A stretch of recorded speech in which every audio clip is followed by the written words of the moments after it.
Yeah, sure. Anthony Leonard. I am 35, actually 34 years old. My goodness. And I'm actually from up north, Waymart, Pennsylvania. I was born in Philadelphia, but I was raised in Waymart, PA.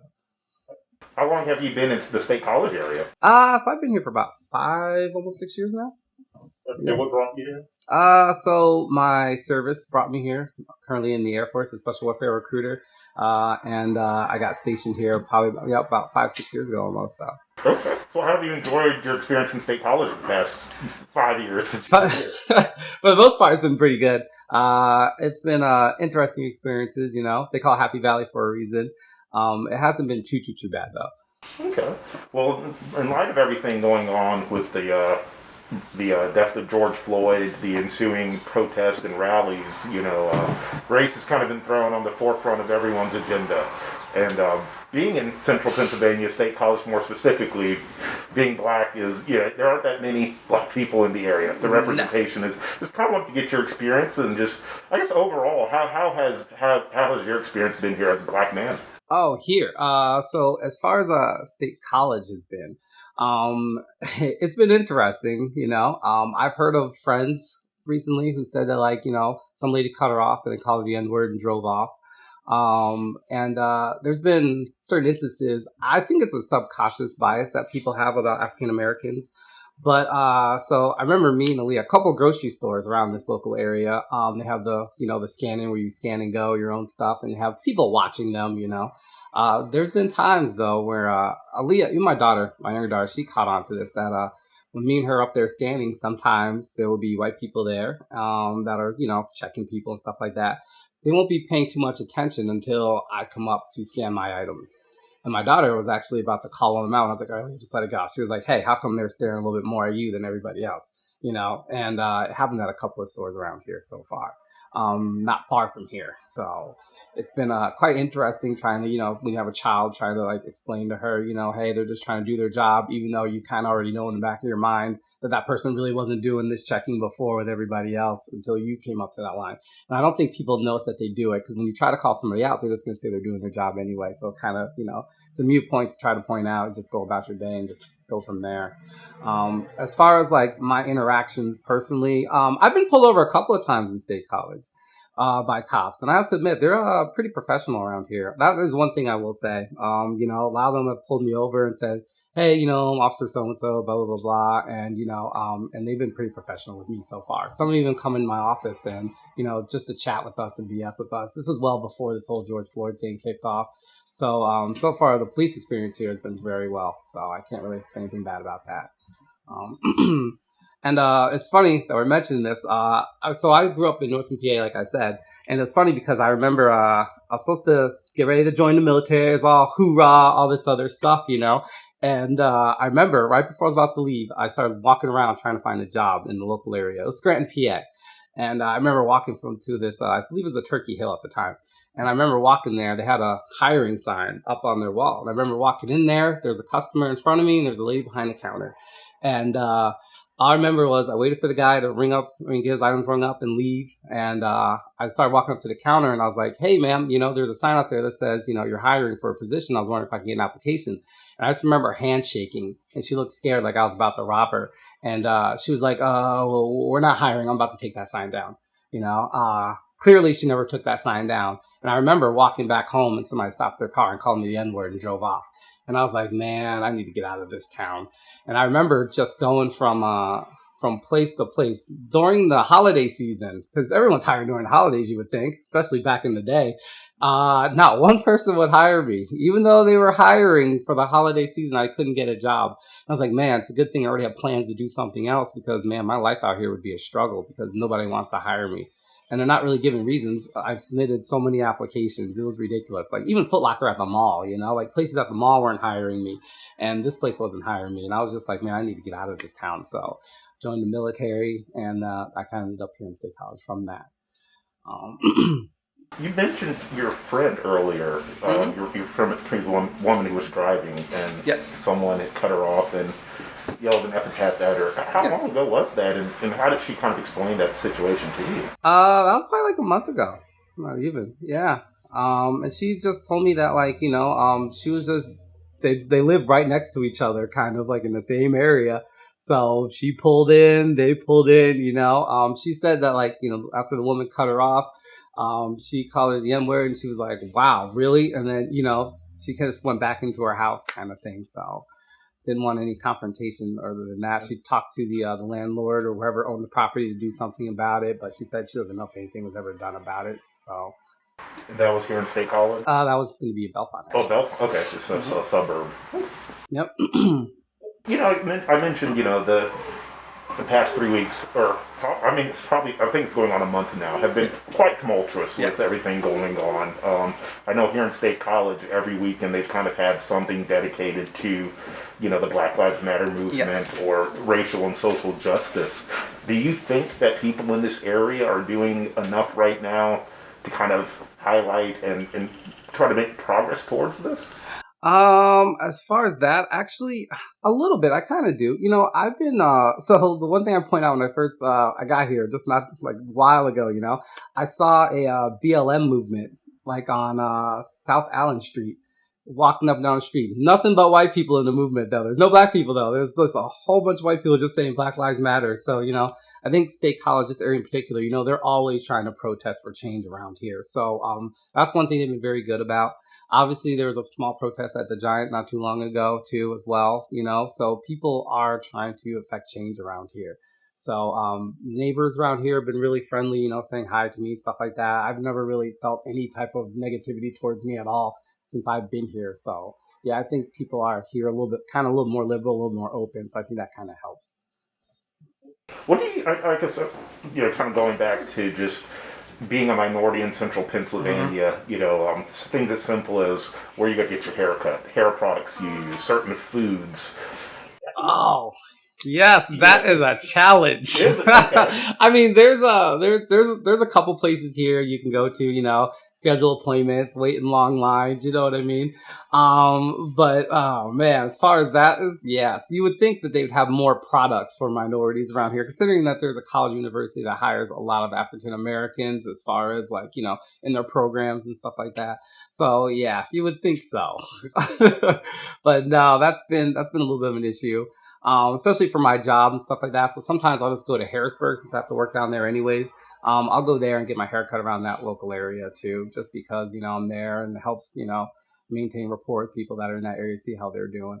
I go to a lot of different schools and stuff like that, and I'm usually, some of these schools, I'm like the only black person in there. Believe it or not, I'm not surprised, but there's some schools where I'm like, man, I'm the only one, you know what I mean? So I've heard of like, I drive past people with Trump signs and I drive past people with Confederate flags and all these things, into the neck of things where I'm like, man, I hope my car doesn't break down. And I shouldn't feel like that, I should be like, hey man, I feel like my car breaks down. Someone's going to try to help me out, but some places, you still have that feeling of like, okay, I don't belong here. So I need to try to get out of here as quickly as possible kind of thing.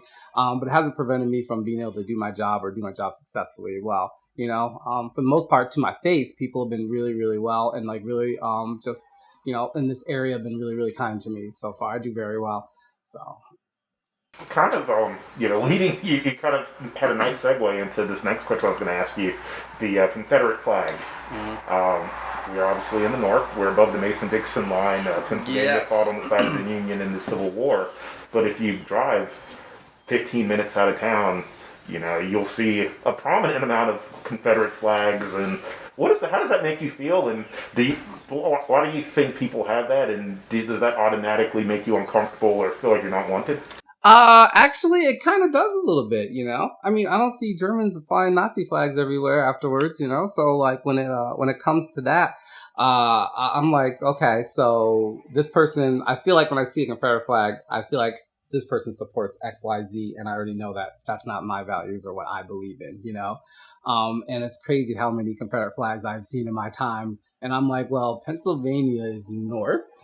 I do believe we were a part of the Union, so I don't see where people get all this history and value from. I don't think most of the people that say that are really actually honest and truthful about that, But yeah, for the most part, no, not for me, but for those who actually have it out there, I think there's plans and works to slowly start getting rid of that thing because of what it represents. doesn't represent me, doesn't represent, the other people in here who are minorities, as far as, it represents hatred and slavery for us. So, and bigotry as well. So it's kind of yeah.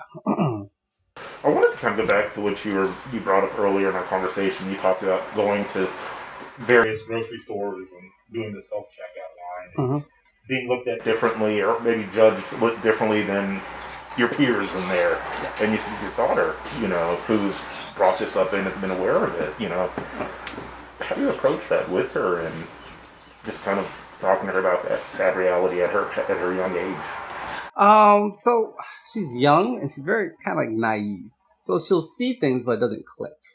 Doesn't she doesn't put two and two together, which is kind of a good thing, yet maybe not.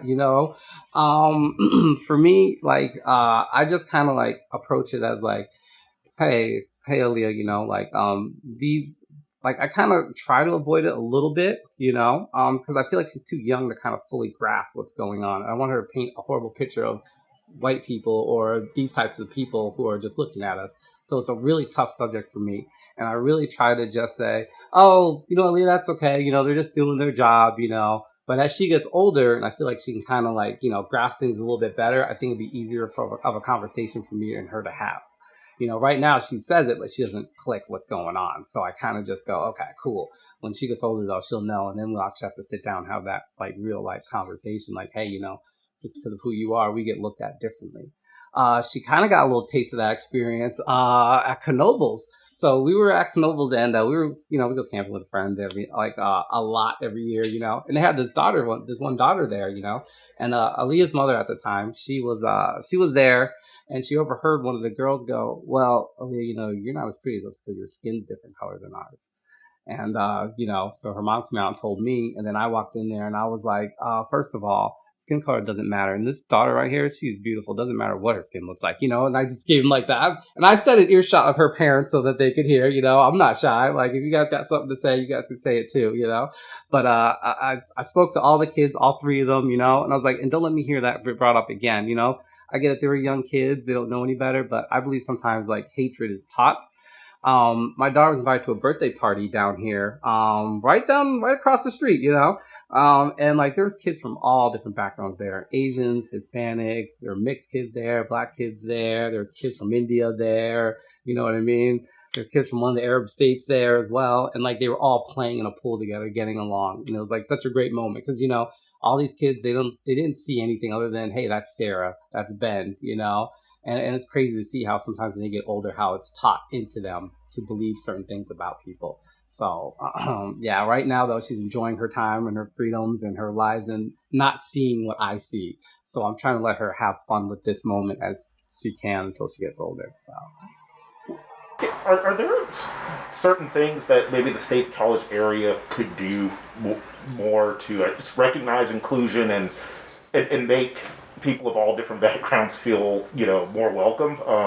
I know a few weeks ago I went to a rally downtown. I think it was the first Black Lives Matter rally that they had for George Floyd, and yes. the people out there were saying, there were a number of black athletes down there, and they were kind of in students, and they were saying, inclusion isn't just buying a Penn State shirt or yelling "We are." It's fully embracing us, not treating it, not saying you don't recognize that we're different, but embracing those differences and doing things to learn about them. Yes. What are your thoughts on that? Yes. So I have another viewpoint to bring up too about my job in particular, but yes, definitely educating people, cultural awareness, on like how to target biases. Set African Americans or other people of different cultures up for success instead of keeping them as your cashiers or bottom feeders. Allow them the opportunity to promote fairly. That's huge because a lot of times you won't see too many African Americans around this area in managerial positions, even though they've been working at the store for a little bit. But somebody that just got picked up, not too long ago is already, 5 months in, she's the one in charge of everybody after 5 months. I think that stuff like that, they really need to do cultural training, and they really need to make sure that the managers and everybody else below, which is hard because you have to get these businesses on board, because people see what they see. And people identify with what they see and what they know and what they're comfortable with. And that's who will get promoted over somebody that they're not culturally aware of or somebody that they can't relate to. And that's really been a huge issue. And I would love to see them do more of that. As far as like everything else though, like I think for the most part, yeah, as far as the campus is concerned, I mean they hired a what was it, a couple of years ago, I think somebody wrote to one of the African American football players and mentioned something about their hair or their Last locks or fall. something. Last Last fall, that was fall. last Yeah. fall, right? Okay. Yeah. Yeah. And, like we don't need people like that. Like you need to accept that person for who he is. Just because his hair isn't the way you like it, that has nothing to do with it. You know what I mean? So that kind of got me a little irritated too. I'm not gonna lie, because I found out about that one. I was like, oh really? Just because that man's hair, you're gonna sit there and make a whole entire list about that. So, but yeah, that was kind of frustrating. And the one thing that I'm kind of dealing with as far as like inclusion stuff like that is we had a conversation about this at work. As far as like military branches, I don't know, you probably don't know this, but African Americans are 2 times as likely to get punished for the same things as their Caucasian counterparts. And for other uses, like say marijuana uses, for instance, we're 4 times more likely to be punished and kicked out of the service. Those numbers are huge, and we're less likely to get promotions and stuff like that. So this is they did like a survey nationwide. It's a real thing, and they're trying to address that right now as well. So I think it's systematic racism is kind of like one of those things that keeps holding us down. And I feel like this movement that's happening now is really paving the way for a lot of honest, real change. Not okay, we're just gonna do it to shut you guys up. I think like people are actually like, okay, we need to start taking this seriously, and people want to be heard, and they want to be taken serious, and they want to be acknowledged. So let's see. We'll see how this goes. People need to stop talking and start doing. So whoever said that before is absolutely correct. There's a lot of verbiage, and we mentioned that during our whole entire spiel when we were talking as a work group. We definitely brought up like we want to stop hearing voices. We want to start actually seeing some action placed into this. So You're a member of the armed forces. yes. What's it like for you serving as an African American sometimes for a country that doesn't necessarily appreciate you fully? Yes. So, I'm glad you asked that question. That's a really good question. So, a huge thing that I don't talk about race, religion, or politics in my office, obviously for particular reasons, But when somebody got irritated about the fact that I guess it was Colin Kaepernick that kneeled, caused a huge stir. People were all upset, and it was the timing. It was this. How do you feel as a military member about that situation? And I remember I talked to a younger person who's cut my hair here at State College, and he was like, well, why should we fight for a country that doesn't love us? And he's absolutely 100% correct by that. And when we sit for the national or kneel for the national anthem, I mean, people like the national anthem doesn't apply. You talk about the land of the free, home of the brave, but that doesn't apply to people of color. So when I'm out here doing my job and I'm out here, defending this country, I'm not really necessarily thinking about, oh, this and that. I'm more like thinking, okay, how can I set myself up personally for success when I leave here? How can I set my children up for success to have stuff that I never had? Because I was grew up in a foster care system. So I started with absolutely nothing in life. And, this little military thing was my way out. And I went into the Air Force to serve, not necessarily, oh, hey, I'm here to just serve my country, but I was here to help benefit myself in the long run. And I'm not even going to try to deny or even say I was there for this or that. I was really just going because, I wanted to get an education and I wanted to, do certain things when I got out of the military service. So that's the reason why. And that's how I think of that. One of the things some of the people that we've been talking to have mentioned is they feel that this movement right now is different than what it has been in the past. They think it's going to last hopefully a little longer.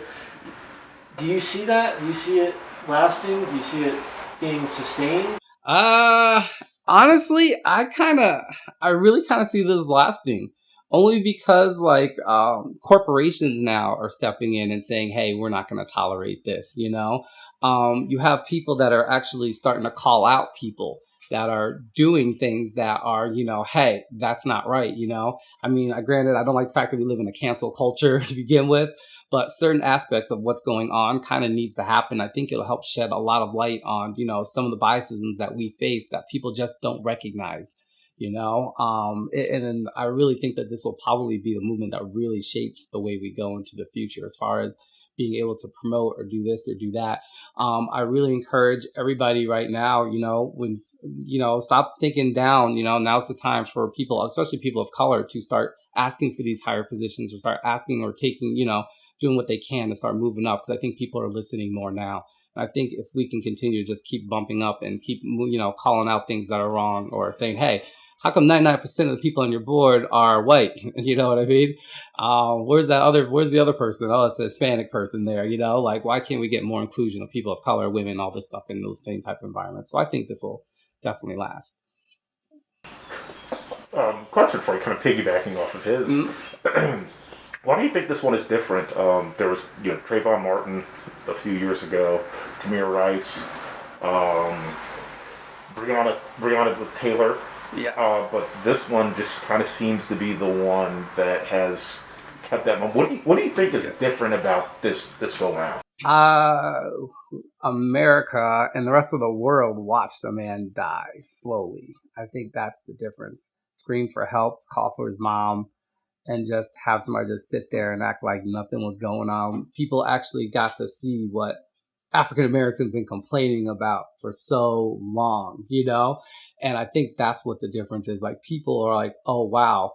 Like, even people that normally say, hey, let me see the rest of the footage. Like, they saw the whole footage of what happened for the most part. You know what I mean? Like, there's other footage that dispute other things. But what we saw, like, nobody can justify what everybody saw. It's not one of those things where they were like, oh, well, they were just doing X, Y, Z, or he was no.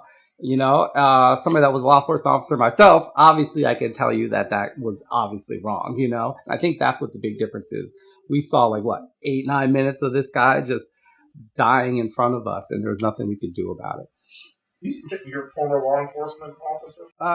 Yeah, for the Air Force I was. Okay. Yeah. Well, let me ask you this.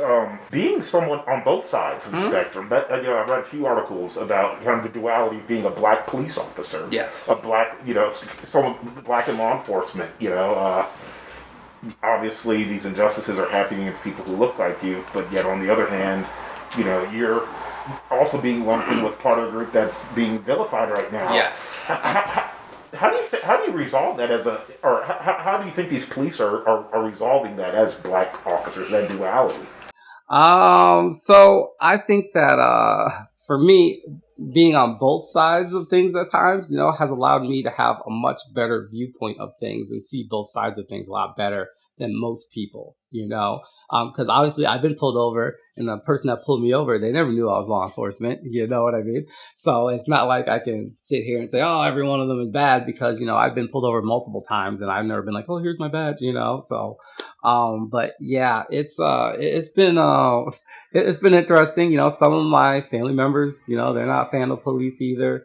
But as far as from my perspective on things, I just feel like it is a really, really complicated issue when it comes to just, okay, this guy did X, Y, Z. And I'm like, okay, well, we were kind of trained to do that, but we're not trained to, choke people out, or we're not trained to put our knee on the back of people's necks. Like, we're not trained to do any of that stuff. So when I see people getting upset, I'm like, okay, I stand with you, because you know what? You guys have a valid point, Somebody gets killed in a shootout, I'm going to say, okay, well, he fired back, and that's his own fault for being in that, you know what I mean? And there's plenty of times where I'll just be like, especially when it comes to African-American people, like, just give me a driver's license, registration, insurance, and go about your business. We got caught doing the wrong, let's not amp this up anymore. At the end of the day, we got to go home to our family, and it's not going to change anything, getting upset and riled up about it, but I feel like the way we're going now, that's going to be the only scary part, especially for law enforcement, people want to take down law enforcement and put in place other things, but at the same time, I don't think I want anybody other than a police officer responding to an armed robbery in my house. I think that they're probably the more qualified, or somebody that's drunk and disorderly. You can't rationalize with drunk and disorderly people sometimes. So I don't think talking to somebody that's drunk and disorderly is going to necessarily help every situation, and you might be, put in difficult situations. So I feel for my fellow brethren out there that are going through certain situations just because of they're associated with being police officers, and it's like those few bad apples everybody talks about. But you know what? A lot of African Americans have a good point, like there's too many times where we're just unarmed and we're not getting the same treatment. We can't walk into a place, I can guarantee right now, I can't walk into a church and kill 9 people, then go to Burger King afterwards. That's not going to happen for me. You know what I mean? I can't murder somebody and then get arrested a month later for the same thing I committed about a month ago, only because it's on video. Like, that stuff wouldn't happen for us, unless we just happened to get away with it and then we finally got caught. So certain situations like that, it's been very interesting, that's for sure.